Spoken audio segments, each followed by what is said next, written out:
We are live now, guys. Dr. Julian, go ahead and start us off. Yes, yes.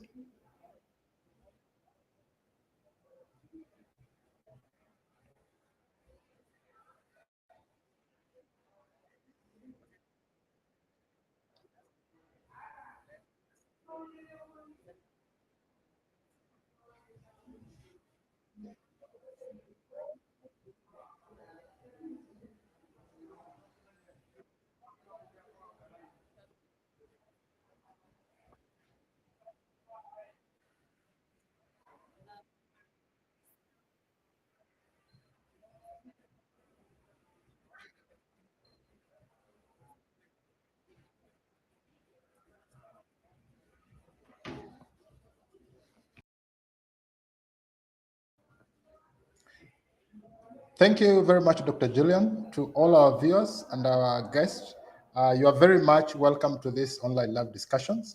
Now, my name is Paul Makolaka, co-founder and executive director of Africa Blockchain Youth Ambassadors, or ABYA. ABYA is a Pan-African initiative created to promote literacy and adoption of blockchain, Web3, and the cryptocurrency in Africa through awareness, knowledge, skills, and application. Our focus on the youth is informed by the fact that Africa's youth make up a significant proportion of the population, but they are often left out of the formal economy and lack access to opportunities. This lack of access prevents them from thriving, resulting in high levels of unemployment and poverty, as well as social and political marginalization. And as a result, Africa cannot reach its full potential. The continent, and if given the opportunity, they have the potential to become change makers. By investing in Africa's youth with future-proof skills, networking opportunities, and programs, we are not only empowering individuals, but also benefiting society as a whole. These young people have the potential to make a real difference in the world, and we are proud to be supporting them on this journey. Thank you. Back to you, Dr. Julian.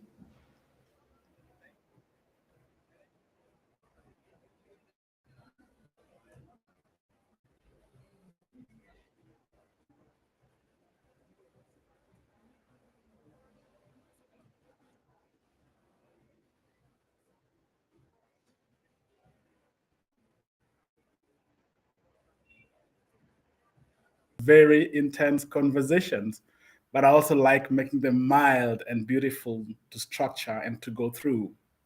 I'm an enthusiast of blockchain technology, and the other hat that I wear is that of the CEO Schedules Business Managing Consulting, an outfit that intervenes in the workplace-based problems.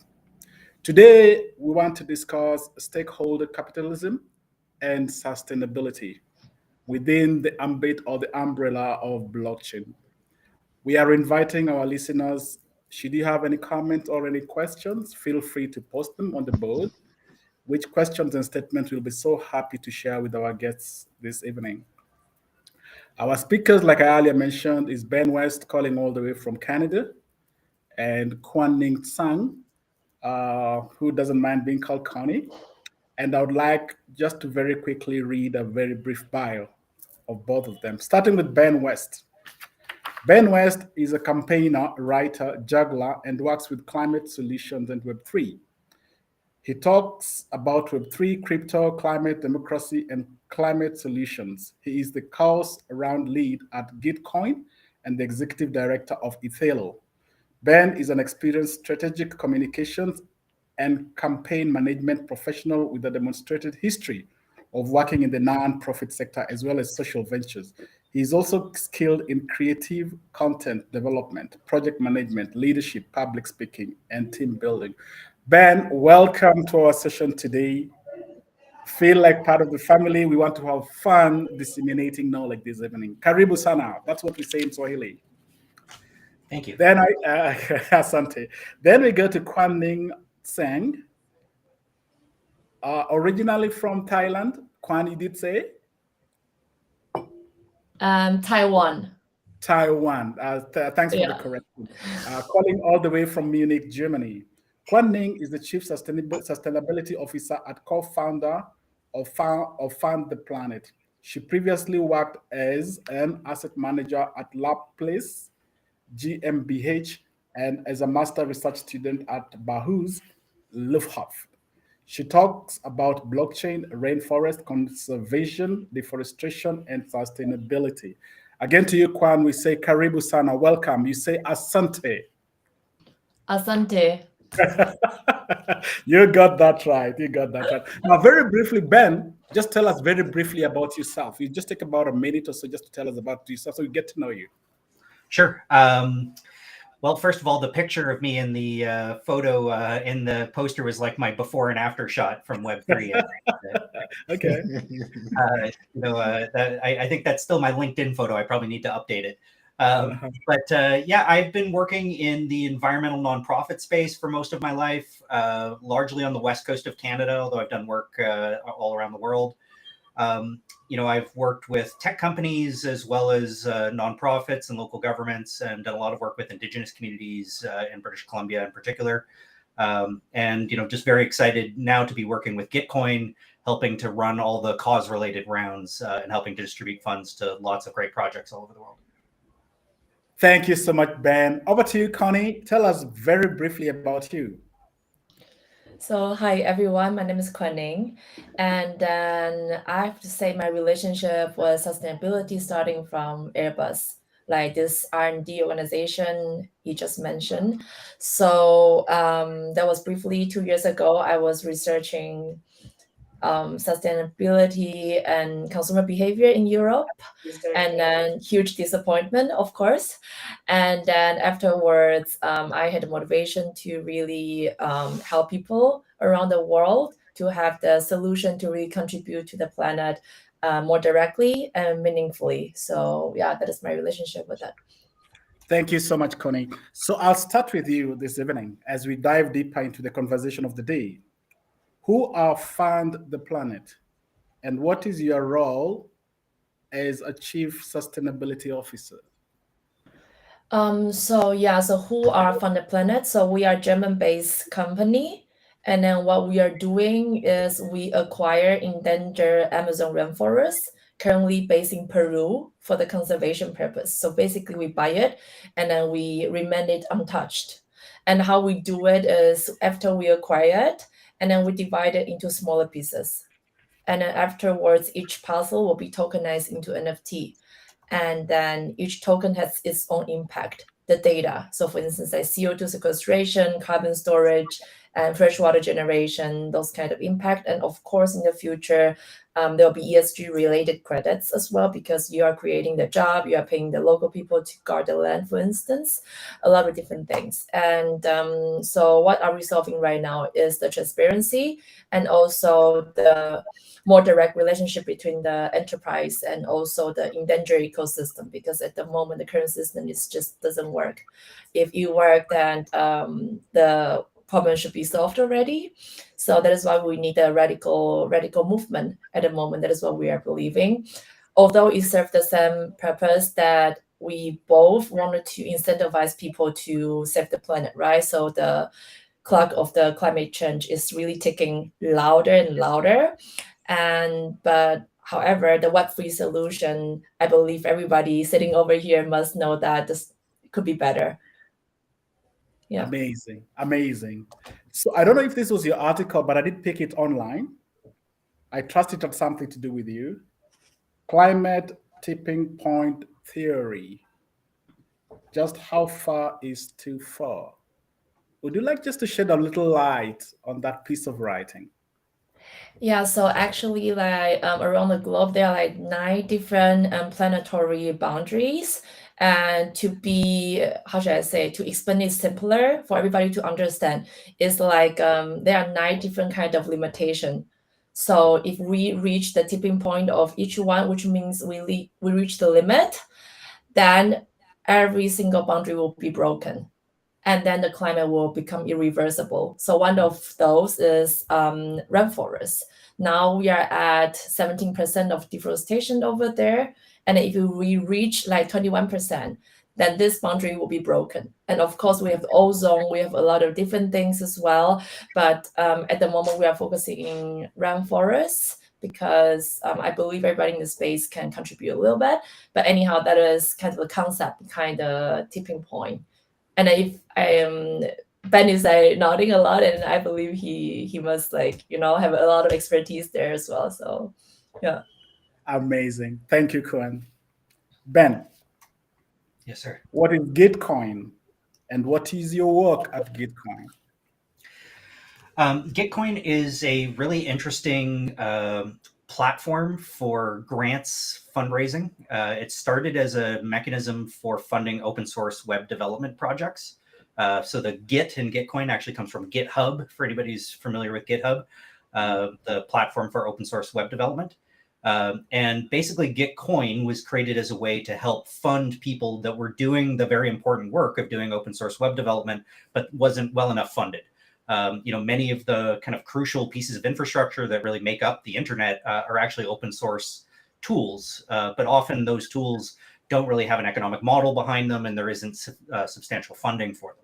That idea expanded out from first just funding open source web development to really looking at this idea of public goods. What are, open source web development is a public good, open source software is a public good.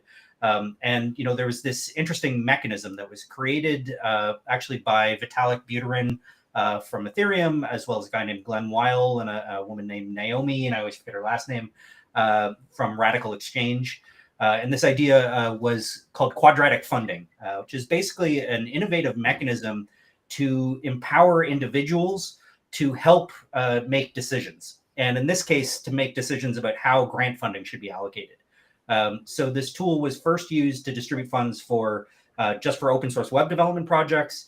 We've now expanded that out to a number of ecosystem rounds. So like Polygon runs around, shout out to Polygon for sponsoring this, as well as a number of other different organizations within the Web3 crypto space.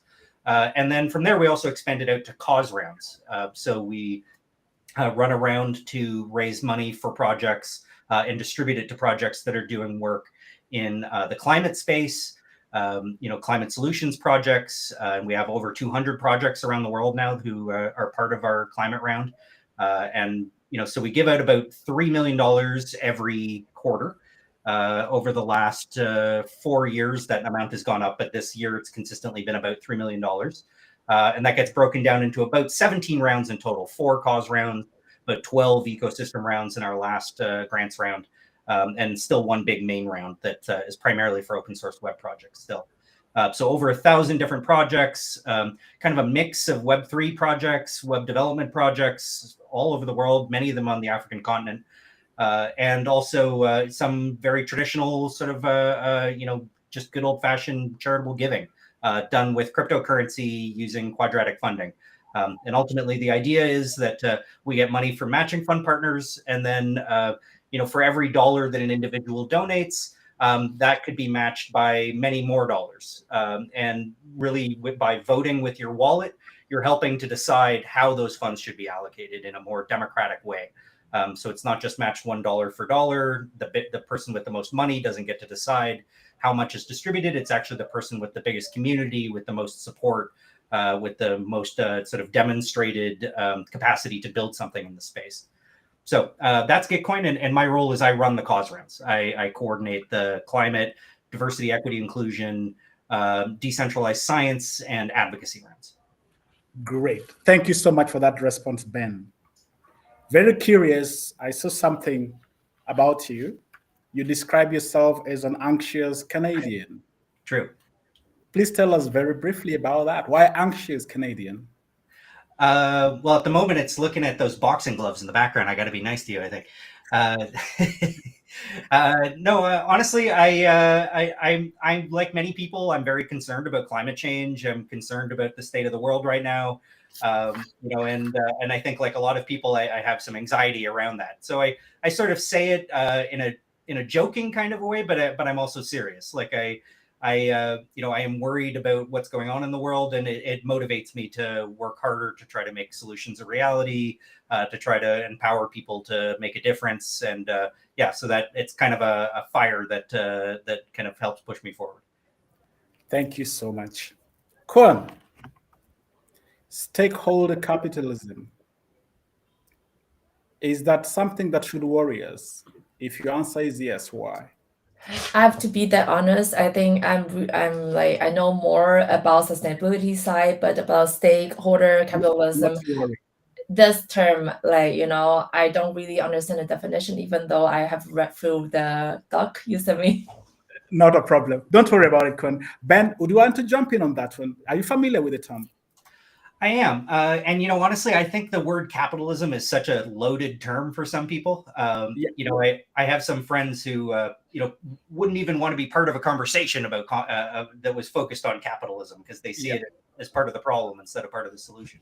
But I think that critical word stakeholder there really changes what it is we're talking about. The idea, and I loved the explanation that you guys put up on the LinkedIn post about this conversation. That it was an approach to sort of incorporating the values, the perspectives in a meaningful way from stakeholders. And I think that can be done in a lot of different ways. In one sense, you can even look at the laws that govern corporations and the way that they're incorporated. I used to be involved in an organization many years ago called the Aurora Institute that was looking at different corporate models. Like, for example, in Canada, when you are selling alcohol, it needs to be done through what we call a crown corporation, which is basically a different kind of corporation that has a different mandate other than just profit maximization, where you need to be thinking about the responsible consumption of alcohol, the responsible distribution of it. And basically, the intention is to try to not create what is sometimes called perverse incentives, like where a company has an incentive and a responsibility to their shareholders to maximize profit, even in ways that may be harmful to society. So one approach to this, which is done in many places in the world, actually, is having different types of corporate charters for different types of industry. Okay. Long story short is I think stakeholder capitalism is a fascinating idea, and there's lots of interesting examples of where steps in this direction have been taken. In a sense, I think Gitcoin is almost a version of that as well. Thank you so much. So Kwan, talking about sustainability, environmental sustainability, for which you're very passionate, do you see blockchain as the solution, or do you see it as part of the problem? Oh, okay. I have to say, I see it's like a coin, it has double side for sure. And then about what free the space, we are definitely not there yet. So we are still exploring. So for sure, there are a lot of downside as well, but I am optimistic. So for instance, when I was doing this R&D for Airbus before, I was doing like why people are not incentivized, why they are not making actions to the climate change, why they are not open for making change, status quo as well. Like they still prefer to fly instead of taking train. Why they don't compensate? And the truth to be turned out is like they don't have the faith on governments because they collect money and then they say, okay, we are going to do this and that. But in the end, they are just, spend on something else. And second of all, is like they don't trust organization as well. So of course, a lot of scandals, such as a lot of companies saying, okay, we use 100% recycle plastic to produce some certain products, but truth to be turned out is not. Those kind of intransparency, it's really a big problem among the society. And what I see blockchain can fix is definitely this. And then a lot of our, in our business case, a lot of our token owners, they have never donated before because, sorry, I know you work for NGO, but sometimes people, really wanted to know what's the money we spend. And that's kind of the feeling I have got since 1.5 years I've been working on blockchain and then solving the issues so far. So I see more good sides than the bad side. And of course, like public acceptance about Bitcoin, NFTs, and so on, they have a certain misconception that I noticed a lot. For instance, we have talked to one of the biggest rainforest protection organization before. I'm not going to name it. And then the solution really interested them. But the thing is, they see negative, even though we are on Polygon, they think everything is about Bitcoin, everything is negative. So I mean, people also need a lot of education, and which is, I really appreciate that you are hosting this kind of panel discussion and then also the classes to make this source open. So yeah. Thank you so much, Kwon. Now, Kwon, we operate in an ecosystem. When you're looking at the question of sustainability, where in your mind is the biggest challenge? Is it human greed? Is it the act of capitalism? Is it technology? From where you sit, what's the biggest threat to the sustainability of the planet? First of all, I see actually capitalism can really help the sustainability, just they need to do it, and how to motivate them. That is one side. And of course, on the other side, for instance, we have been talking to a lot of business, and for them, giving out the money for this kind of climate change sustainability is also hard for them. That is something I don't really understand, and which is we have to kind of make a better communication and education to even to the companies as well. And they simply for sure have too much of power that, for instance, in Europe, we has been killed 80% of the insects, for instance. And now we have a lot of rich biodiversity located in the undeveloped country or developing countries. And because of a historical reason, isn't that our responsibility to also contribute, because we already destroyed so much, and then we should prevent that happen again. But somehow the companies don't see this their issue, individual don't see it's their issue, because everybody always think, okay, they should do it. It is kind of a thing I see capitalism kind of like has two sides. And what is the biggest threat to the climate? I think, for instance, the UN, United Nations, they promote a lot of like carbon credits, and then they try to financialize the carbon, for instance. And now all the companies looking at carbon, but the thing is, human beings are relying on ecosystem as well, and the UN didn't really pay too much attention back then, and it's really collapsing. So I think the existing ecosystem really need more attention, and that is, I think, everybody trying to do at the moment as well. Yeah. Amazing, thank you. So Ben, I'm going to ask you the same question, but I'll paraphrase it a little. Blockchain is celebrated for tracking. It's very good at tracking. From where you sit, do you see blockchain as being the answer to the preservation of the planet? Well, I mean, I think if it is, it'll be because of groups like yours. I see blockchain as a, sometimes called a substrate or a very valuable tool to build on top of, and it creates a lot of opportunities that I think can address some pretty critical things. The using a distributed ledger that is public, and we know that we can trust it, has huge implications for carbon accounting, for the transparency of carbon offsets, for things like distributed grid technology, and also for a lot of ways to just remove middlemen and get more money directly into the hands of people on the ground. Especially when it comes to carbon offsets, like something like 30 or 40% of the money is just going to the people verifying that the credit is legitimate to begin with.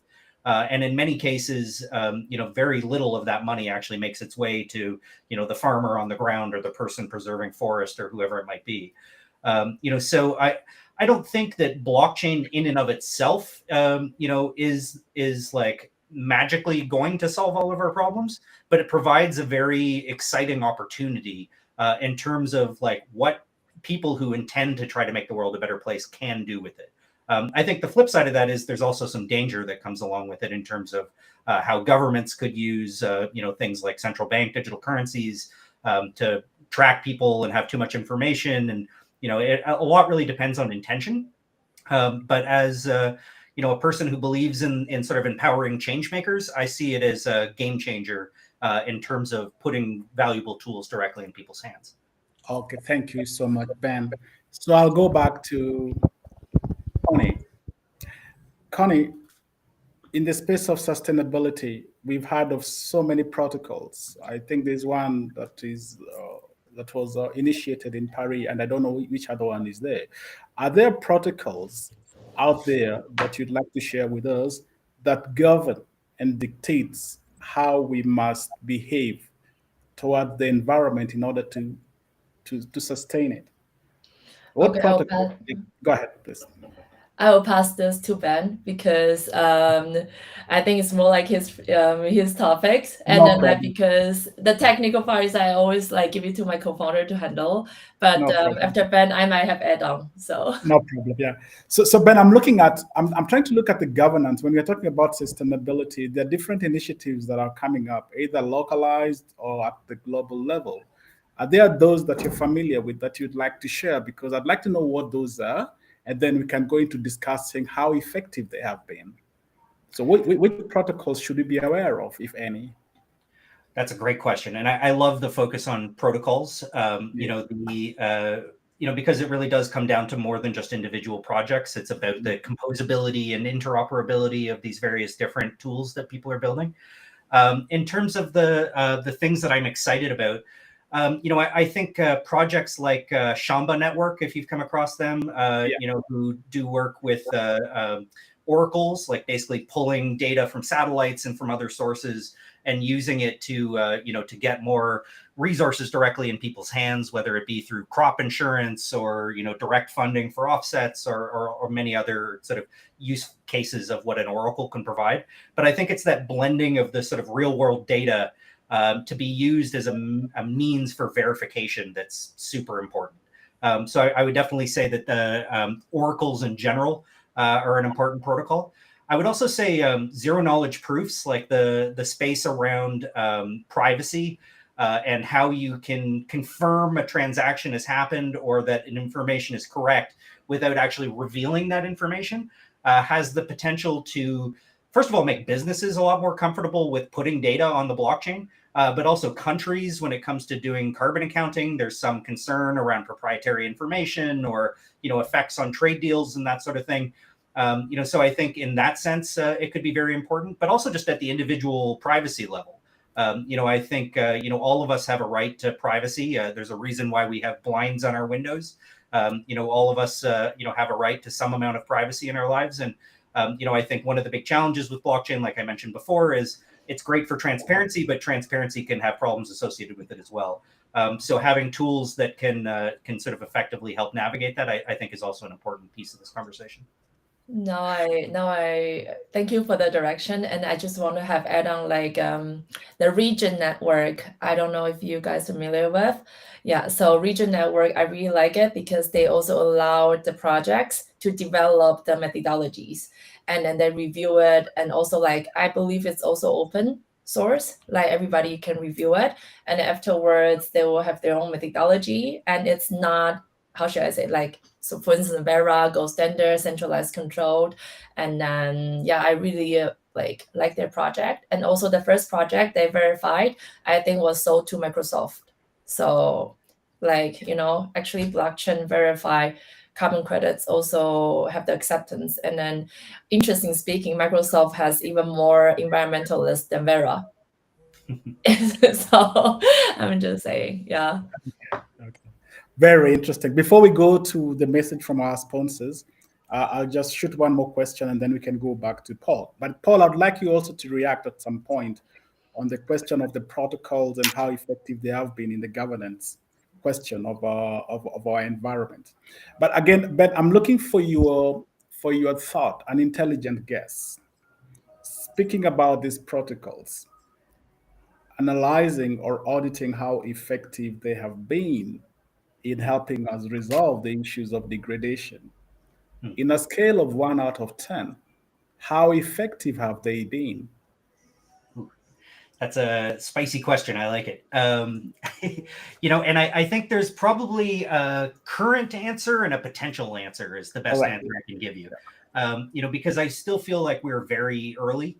So like many of the projects that I'm most excited about are, in their first 6 months of life. They're, very new, but moving very quickly.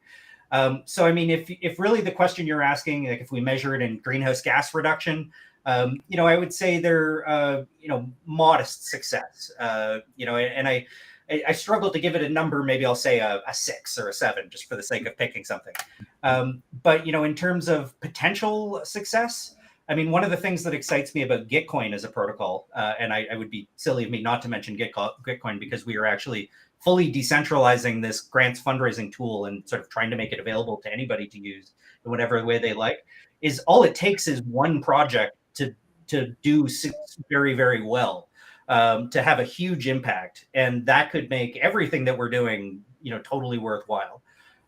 So, I mean, I think just like with many things, like, 90% of the things that are out there, when it comes to new businesses or new projects, often do not succeed. But it's that small percentage that do succeed that really have a huge impact. And I think there's the potential for, a handful of projects that are coming out of the Web3 space and coming through Gitcoin grants and elsewhere. Maybe some of the, folks that you're working with right now on the ground. One of them might have that cure to cancer, or that, new sort of innovative technology that unlocks billions of dollars in resources and, helps turn on renewable energy and leapfrog over fossil fuels and, places where electricity is needed, or whatever that solution might be. So, I mean, I'm hopeful. I'm like maybe an 8.5 in terms of my hope. And in terms of where we are right now, definitely a lot better than a lot of the status quo. And that's kind of where I based my sort of 1 to 10. Interesting. Paul, I'd like you to jump in at this point. We are looking at the interventions, and you're looking at the protocols that have been put out there to salvage the situation. Same question, in a scale of 1 out of 10, how effective have they been? Okay. And what do you attribute your answer to? Okay, thank you very much, Dr. Julian, for that question. Now, when you do research, there is something usually called a baseline. So a baseline provides a basis upon which you can do a comparison. Yeah. So given this scenario of what blockchain is trying to do in the space of climate change, sustainability, and all that, I would say that compared to other technologies like, let's say, internet, and blockchain, it's like, and the projects that you're having are less than 15 years. So that's a very, very short time compared to normally the cycle that that technologies would take before they even mature. Yeah. So considering the kind of things that you have been seeing happening, like Senken project, we had a speaker here on Tuesday, and I mean that is very interesting. And I'm saying this because, for example, where I sit, I'm sure probably you've heard of an organization called GCF. Now, GCF was set up basically to try to implement projects that have been identified by UNFCCC in terms of climate change. But because of a lot of bureaucracy and a lot of, a lot of constraints that comes with the centralized systems, it has not been able to achieve what it was set up to achieve. And if you look at just a handful of projects within the space, within a very short time, they have done so much, they have done so well compared to what this big organization have been trying to do for so many years. So for me, I think I would give it between a scale of 1 and 10. I would give it a 6, and I'm giving it a 6 because I would agree with Ben when he said that, for example, you don't necessarily need the many projects to do well. You just need a handful to do exceptionally well to make a difference. And I think that was well demonstrated with our own case here, like M-Pesa, because M-Pesa was not the only mobile money transfer project that we had around here, but it is one of those things that really became phenomenal globally, and it has transformed, the way, payments are done in this part of the world. So within the space also, we are just waiting for, some of those, one or two, a handful projects that will do something that actually will, revolutionize the way we do things. Back to you, Dr. Julian. Thank you. Very well put. Ben, that was very well articulated. Kwan, that was very beautifully said. And Paul, your addition was also very valuable. Before I go to my next question, I'll invite Paul to just give us a message from our sponsors, then we can carry on. Paul, over to you. Blockchains have limitless potential, but privacy is a major challenge. How can businesses secure their private transactions on a public network, especially when enterprise blockchains have been closed, unaudited, centralized? Introducing Polygon Nightfall, designed for the needs of enterprises. Nightfall uses a hybrid approach to scaling to give enterprises an option that was considered impossible. ZK rollups keep transactions private on a public network. Optimistic rollups offer efficient, scalable transactions. Secured by Ethereum, Nightfall means trust, transparency, and credibility. Aiming to disrupt the $50 trillion global supply chain industry, Polygon Nightfall unlocks the true potential of enterprise blockchains and empowers businesses to connect and scale in powerful new ways. Polygon Nightfall. Mainnet beta is now live.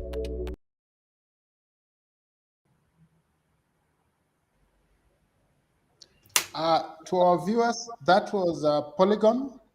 Now, for those of you who may not have heard of Polygon before, Polygon is a layer 2 blockchain that aims to help Ethereum with its scalability. By acting as a layer 2 protocol, Polygon doesn't aim to duplicate Ethereum's functionality. Instead, it helps improve transaction speeds and lower cost for developers. Polygon is one of our partners who believe in what we are trying to do to empower university students in Africa. Now, just a small reminder that this week we are having a writing competition for our students. So the reminder is that the competition is still going on and the deadline is Friday, midnight. The winner will be announced on Saturday. And our speaker who was here on Tuesday, Mr. Gagik, will give a reward for the winner. All the best to the winner. Back to you, Dr. Thank you so much, Paul. And guys, go out there and let's rush for the prize. Connie, toxic waste, carbon emission, climate change. It's a big issue in our world today. How do we, I know you have mentioned it earlier, but I'd like you now to go a bit deeper. How do you incentivize people and corporates to do the right thing? What are your suggestions? How do we incentivize people to do the right thing? Oh, okay. How? I think education must be in place. I mean, that is definitely the first part. We have to do it because people simply don't understand that. So for instance, nowadays in the elementary school curriculum, high school curriculum, you don't address enough about climate issue. Even now in Europe, I believe in North America as well, since last time I was checking a couple months ago, simply not just not enough. And then first of all, education. And second of all, with the blockchain's help, transparency, like integrity, that is one of the top most important things when it comes to incentivize corporates as well. Like Ben said, like 30% of the money you put it in applying for credits, like 30% of money goes for centralized organization, which sometimes is not necessary.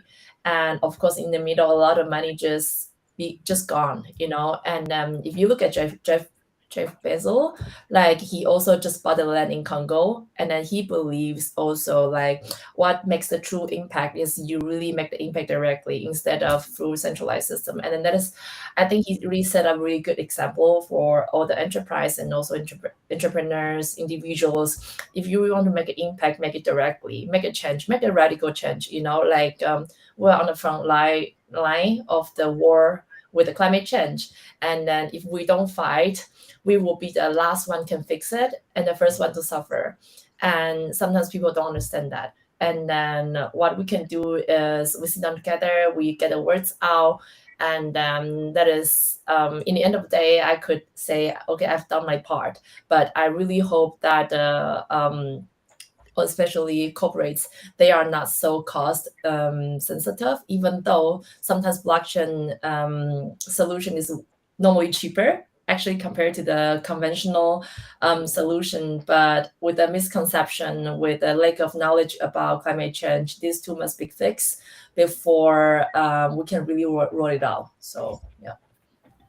Thank you so much, Connie. That's very, very well put. I'd also like to pick Ben's thought on the same question. Incentivizing people to do the right thing. What are your thoughts? What are your recommendations, Ben? All these big questions, sir. I love it.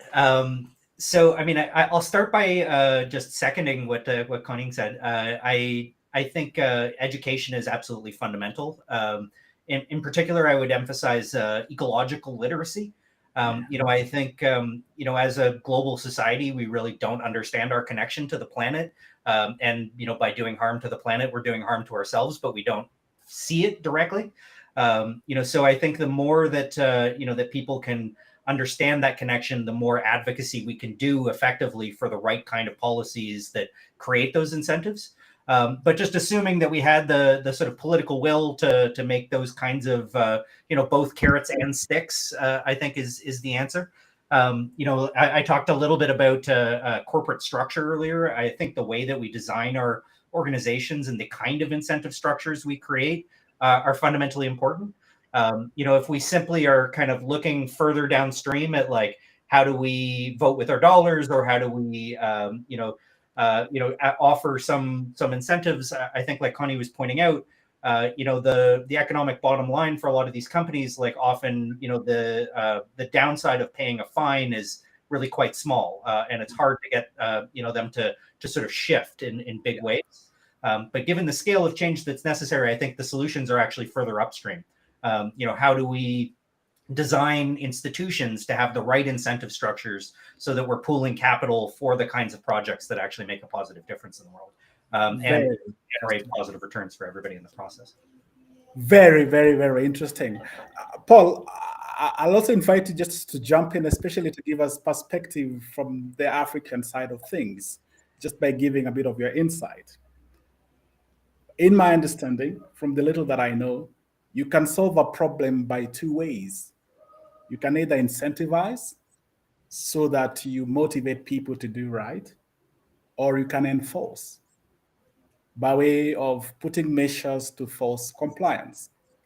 Now, Ben and Connie have spoken very well on the aspects of incentivizations. Ben speaking briefly about, the consequences of fines and whether they are proportionate to the damage that is caused. But I'd like to pick this again from you, Paul, very briefly. What should we do to enforce compliance?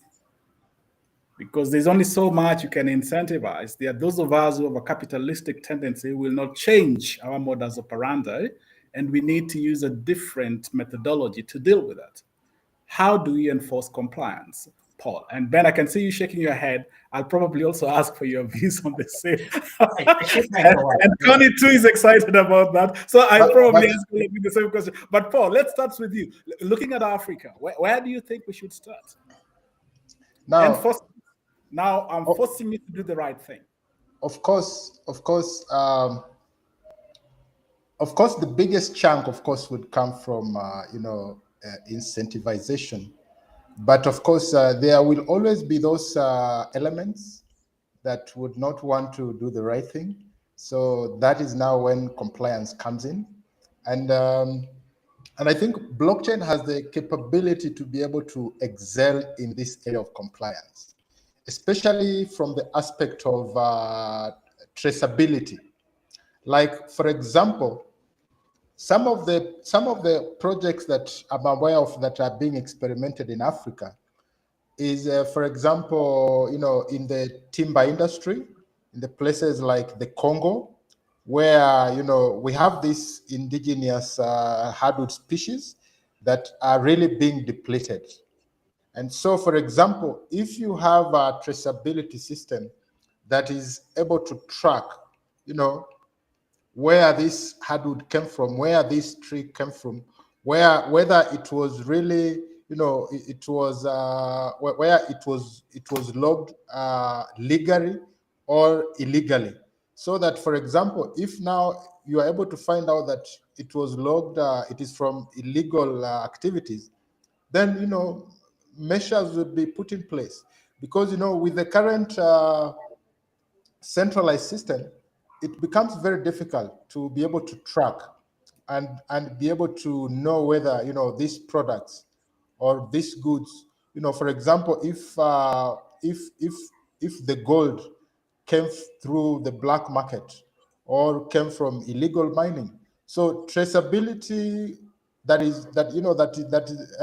blockchain is offering can really excel in this aspect in a very, very big way. Thank you. Very, very, very interesting, Paul. Very interesting. Ben, your insight on the same enforcement. What do you recommend, both for Europe and Africa and America? I mean, beautiful question. And I couldn't agree more with what Paul just said about sort of the value of transparency and decentralization. I think information is the critical first step towards democracy, really. And ultimately, most big scale change in the world comes from social movements. So I think just really being clear that, if you don't serve the public interest, you lose your mandate to continue to have power. And I think giving people access to the kind of information that helps them really understand how their tax dollars are being spent, how the government is actually acting on their behalf or not, can make a really big difference between whether governments continue to behave badly or not. I think, there's a cartoon that I love, like a little illustration. It's a politician at a lectern on on like a plank, and he's on the edge of a hill or a cliff. And then all the people listening to him are on the other end of the plank. And you see one person just kind of walking off, and you realize that they very much depend on us for their power and their control.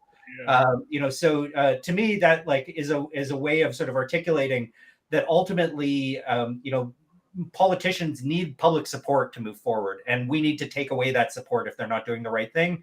And I think blockchain can play a big role in helping to provide the information, the data, to really give that kind of transparency so that politicians can be held accountable as well as companies. Interesting. Connie, I wouldn't let you go without giving me your view. How do we enforce or force compliance? Beautiful contribution from Ben and Paul. Would really love to hear your insight on this. Yeah, they both definitely provide really, really good opinions over there. And then I wouldn't just copy paste, but I would like to point out that even though Web3 can be a solution, but also I see in the Web3 space, at least in the process of reaching Web3, a lot of protocols, network need a lot of collaboration as well. If you don't have the collaboration, you don't breach. In the end, we might still have transparency issue. We might still have a lot of Web2 issues existing. And then that is, I really want to see that in the future, every network that they will be more open, and then we can solve those issues we just mentioned before about governance and also every database and so on, and then we don't repeat the same mistake in the future, even though we move to Web3. So, yeah. Fantastic. My final technical question before I go to an advisory place. Initiatives to save the planet are at an all-time high. There are all these initiatives, either protocols or technology that can help police certain things, or policies that go into enforcement. There's a lot going on right now, even from a non-governmental perspective. The question I want to ask the two distinguished guests today are the days of extractive, I want to repeat, are the days of extractive, careless production over? Are the days of extractive, careless production over? Are we seeing a new beginning? I'll start with you, Ben. I really wish we were. I think that's my best answer. I've seen a lot of successful efforts and definitely growing interest over my 20 some odd years of doing environmental campaign work. And definitely I feel like there's a change that's happening and there's an emerging consciousness that's evolving. But at the same time, I'm watching as new pipelines are being built, from the oil sands in Alberta to the coast of British Columbia after, Indigenous communities and local communities on the ground spent, over a decade fighting to try to stop it. Even with a progressive government moving in the wrong direction in terms of, extractive industries. And, so I think, there's promising signs, but I definitely don't feel like I would say right now that it's over. Wow, that is not the answer I wanted to hear. What's that old John Lennon sign? It's over if we want it. Connie, you are a global police. Please tell us, are the days of careless production over? Yeah, I think like if you look at developed country, like we are also not doing really well, honestly. Like, from time to time, like you still exploit, like, how should I say, abuse natural resource, abuse, some human rights sometimes. And then but I want to see companies are doing better. I want to see humanity are going to the better place. I really wish I could also say, okay, it's a start of ending that kind of evil mentality, like an orc in a lot of rings. But I mean, yeah, it's really deep question, and then you really got me thinking. But for instance, like Ben just said, in Latin America also it's horrible, some countries, I don't want to name it, but some countries, like governments are really not doing a good job. And then I do believe is acquire international collaboration as well. Like we Europeans, I'm not European, but like Europeans, like Australians, Americans, Canadians, like we need to get our words out and then get the education in place. And then like Ben just said, social movement, like Greta Thunberg, even though she's an activist, but she really pushed some bills through in the UK as well, internationally, EU. And then, I mean, in the end of the day, power still in our hands, and then governments or like companies are just imaginary organization, imaginary person, still in our mind. So we have to change one by one. If we can change one single mind per day, and then we might have the start of, the end of all the evil stuff. Yeah. I am so discouraged right now. Because of a lot of ring or Now let's push Paul to give us his perspective from Africa. Paul, limited resources, low capacity, lack of political goodwill. Are the days of careless extraction over, or are we gonna see it for a long time to come? Now, that depends with the kind of decisions that we make today as Africans. And the reason why I'm saying is this, that for me, this is a very interesting time in that we are at what I would call an inflection point, where we have the opportunity, we have a golden opportunity to make things right. And the reason why I'm saying that, for example, Africa is what I would call, a virgin continent. Yes. So in terms of our infrastructure compared to the developed nations, is still not mature. And that presents an opportunity for us in that if we were to change, if we were to do structural changes, we would have what we call low transition risk. Yes, in terms of our infrastructure are very minimal, they are not yet mature. So it means that we have not invested so much in them. So that means that we do not have to go through the same experiences that developed nations have gone through. We actually have an opportunity. What decentralized ledger technologies like blockchain are actually offering us is an opportunity to be able to leapfrog from where we are to a state of being first world countries, but not having to go through what developed nations had to go through. So we actually have an opportunity. So, and I keep on praying hard that our leaders will be able to see this and read the signs. Because if we don't do anything at this point in time, history will judge us very harshly. And just to leave us with this, there's this statement that has always been said that to those that much has been given, much will also be required from them. Exactly. And so for me, is that the big brothers out there, the developed countries, they have a bigger role to play in terms of giving direction. Because you see, for example, a country like the US, any decision they make has a very, very big bearing on the on the global arena. So they should be able to do the right thing. Thank you, Dr. Sorry, I disappointed you. I didn't give you the exact answer that you wanted. No, very well put. I like that.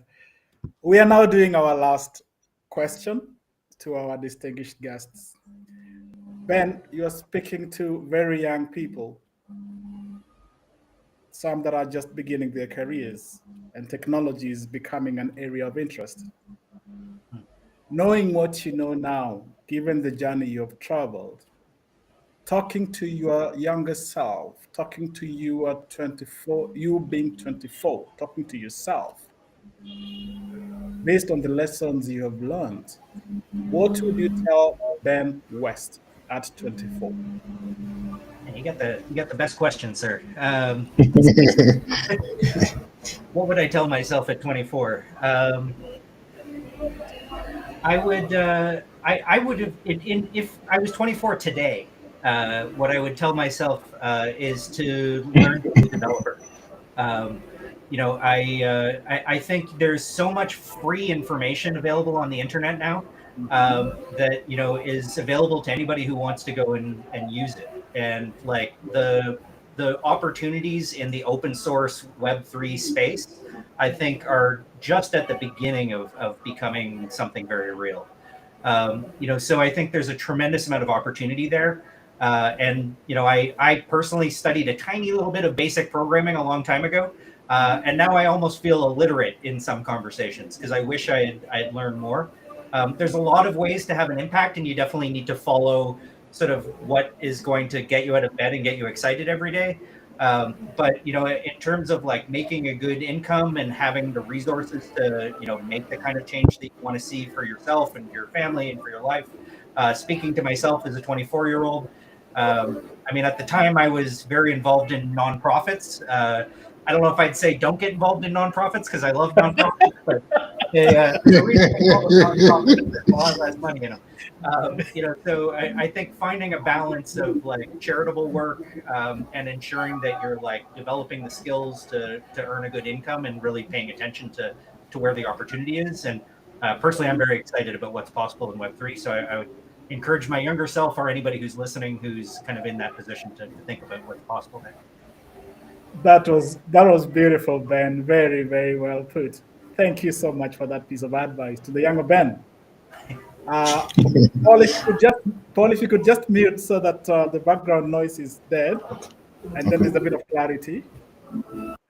Oh, thank you very much. So I was just saying, Ben, that was very, very well put. And I know a lot of our young people will benefit from that. You're saying if you're younger, you'd go out to learn more, you'd thirst for more knowledge. That would make you very well positioned today to deal with what you're seeing in our world. Have I captured that right, Ben? I think so, yeah. And in particular, just looking for the low-hanging fruit of what's available. You know, like I know somebody, for example, who just went to Google's website and learned how to do Google ads, and is making a decent income right now just from doing that. You know, a lot better than what they could have done before getting some free training that, you know, took them like a weekend basically to go through. You know, and the same is true for a lot of other like web development tools, like you know, learning how to do like check out Scaffold ETH, for example, which is like a platform for learning to program on Ethereum, or Speedrun Ethereum is another great resource. There's all these places to like, in some cases, even get paid to learn. You know, so I would just encourage people to sort of look at what's available, kind of just to get started, and like explore and try as many different things as possible. Especially when you're young, if you don't have as much responsibility or a mortgage or kids you got to feed, or, you know. Amazing. Very well put. Thank you so much for that piece of advice.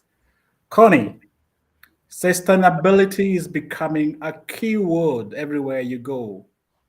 Corporates, non-governmental organization, government, sustainability. So it's going to become a big job in the future. You have learned so much. Listening to you, you have such a rich depository of knowledge. Now, you are advising young people who would like to take the route that you've taken yourself. Where would you direct them to? What is your piece of advice, and what resources would you like to direct them to so that they can learn as much as you have? I would say, so basically, I would like to shout out to the companies and NGOs to have an open mind to a new technology that is really very important. I learned it in a really bad way. So when I was young in a university, actually, and then my financial professor told us, really in a textbook, like Bitcoin is a scam, it's not a currency, and then you should never touch it, and blah blah blah da da da, you know. And then I think I lost my relationship with blockchain and Bitcoin particularly for like more than 10 years. And then until recently, a 1.5 year ago, even though I was so deep into sustainability, I met my team. And then they were like in the blockchain for like also 5-7 years. And then I start opening my mind. And then I realized that okay, I am the one who is uneducated and not being open-minded. So to all the young people, I wish, like, even though you are learning something online, you need to have your own judgments, you do your own research, and then to really have a perspective to the future. Otherwise, I mean, 10 years is a lot to lose, you know. So yeah, that is my piece of advice. Yeah. Oh, thank you so much. To Connie and Ben, this has been a wonderful evening. We just allocated an hours, and respecting your time, we have to observe that time limit. It was not enough to cover all the areas we would have liked to discuss, and I take it that Paul will be inviting you again for another session of engagement like this. Connie, please connect with me on LinkedIn. Ben, please connect with me on LinkedIn, because I'd like to continue this relationship going forward. Paul, these were amazing guests you got for us today. And I want to say a big thank you on behalf of our organization, Connie and Ben, for finding time and sharing selflessly your knowledge. I now give my director the microphone to say the last words, and then we can call it a wrap. Paul, over to you. And again, to Connie and Ben, thank you very much. May you be blessed richly. Over to you, Paul. Dr. Julian, I must say that this was a very, very hot session. And I'm sure our viewers from wherever they are watching from, they must have had, you know, the same fun that we've had. And we look forward to having more of such kind of discussions. And we thank you so much, Ben and Kwan, for taking your time out of your busy schedule to be with us. We really appreciate. And to all our viewers for being part of this very, very lively and engaging discussion. Thank you for tuning in as well. And we look forward to seeing you again next week. So until we have another session next week on Tuesday, may you all have a good night, a good morning, a good afternoon, depending on where you're calling from. Thank you so much. Thank you so much. Bye, Ben. Thank you. Bye, Bye, Ben. Connie. Bye, Ben. Talk soon. Bye-bye. Talk soon. Bye-bye. Bye. Okay, bye. Bye.